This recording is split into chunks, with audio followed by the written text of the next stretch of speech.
आप लोगों ने तो कर्डाशेव स्केल द्वारा व्याख्या किया गया टाइप 1 सभ्यता के बारे में तो सुना ही होगा पहले वीडियोस में, जिस स्थिति में मनुष्य अपनी ग्रह की पूरी ऊर्जा इस्तेमाल कर पाएंगे। मगर क्या आप लोगों को पता है, एक हालिया अध्ययन से पता चला है कि लगभग 2371 साल तक हम टाइप 1 सभ्यता बन जाएंगे, और वह भी 3% वार्षिक वृद्धि बनाए रखते हुए। और अगर ऐसा चलता रहा तो हम केवल कुछ हजार वर्षों में टाइप 2 सभ्यता तक पहुंच जाएंगे। फिर हमारा तारा यानी सूर्य से सभी ऊर्जा को नियंत्रित करने में सक्षम होंगे। यदि हमारी प्रजाति सूर्य की मृत्यु तक यानी 5 अरब वर्ष तक जीवित रहती है, तो इससे लगभग 600 क्वाड्रिलियन लोगों का अस्तित्व हो सकता है, और अंतरिक्ष पर उपनिवेश स्थापित करने से और भी बहुत कुछ अस्तित्व में आ सकता है। हमारे मिल्की वे आकाश गंगा में लगभग 1 लाख ट्रिलियन लोगों जैसा कुछ। लेकिन हम अंतरिक्ष और समय में जितना दूर तक फैलेंगे, हम उतने ही अलग होते जाएंगे। फिलहाल ये सारी थ्योरीज है हमारे लिए। यह है मर्क्यूरी यानी बुध ग्रह। बुध की सतह 16 क्वाड्रिलियन टन हीरे से ढकी हो सकती है, जिसमें 16 के बाद 15 शून्य है। पारे की सतहें अधिकतर ग्रेफाइट से बनी होती हैं, जो कार्बन का एक रूप है।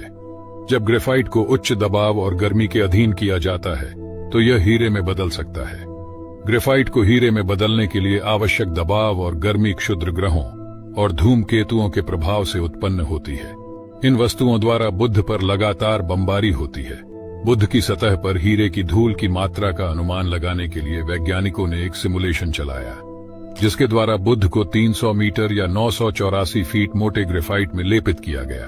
ग्रेफाइट क्रस्ट पर 4.5 अरब वर्षों के प्रभावों के मॉडलिंग से पता चलता है कि इसकी सतह पर 16 क्वाड्रिलियन टन हीरे हो सकते हैं, जो हमारे ग्रह के भंडार का 16 गुना है।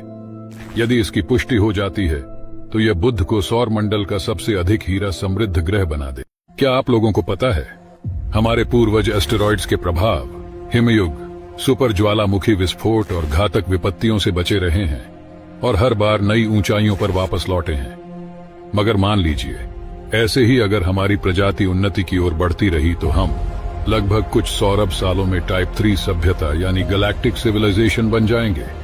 तब हमारे प्रजाति संपूर्ण आकाश गंगा को अपनी उपनिवेश बना पाएंगे। और बस इतना ही नहीं, पूरे आकाश गंगा को अपने हिसाब से आकार देने की क्षमता हो जाएगी हमारे प्रजाति के पास, वह भी अगर सुरक्षित रूप से ऊंचे लक्ष्य की ओर बढ़ते रहे। लगभग 100 ट्रिलियन वर्षों में तारों से भी अधिक जीवित रहने की उपयुक्त हो जाएगी हमारे विकसित प्रजाति। लेकिन ये दूर के सपने हमारे साकार होने के लिए नहीं है।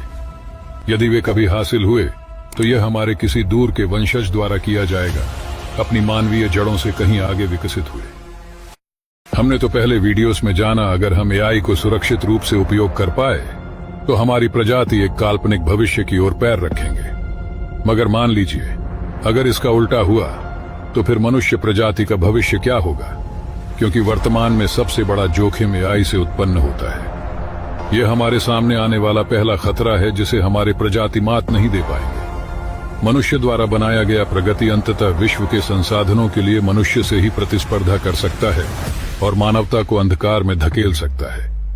इस नए जोखिम परिदृश्य से निपटना मानवता के सामने अब तक की सबसे बड़ी चुनौती होगी, और जैसे जैसे हम प्रगति करेंगे, नए अज्ञात खतरे अवश्य ही सामने आएंगे। लेकिन बड़े पैमाने पर मानवीय त्रासदी की संभावना के बावजूद, इनमें से कुछ जोखिम अपने आप में हमारे पूर्ण विलुप्त होने के कारण बन सकते हैं। और क्या पता, वास्तव में हम पृथ्वी पर सबसे कम लुप्त प्राय प्रजातियों में से एक भी हो सकते हैं। यह है वीनस यानी शुक्र ग्रह। मान लीजिए, यदि आप शुक्र की सतह पर उतरें, तो आपको कुछ बहुत ही अजीब चीज देखने को मिलेगा। सूर्य तो बिल्कुल भी दिखाई नहीं देगा। ऐसा इसलिए है क्योंकि शुक्र का वातावरण इतना मोटा और घना है कि यह सभी दृश्यमान प्रकाश को ब्लॉक कर देता है। इसके अलावा सूरज की रोशनी बिखर जाती है, जिससे जमीनी स्तर पर धुंधली रोशनी पैदा होती है।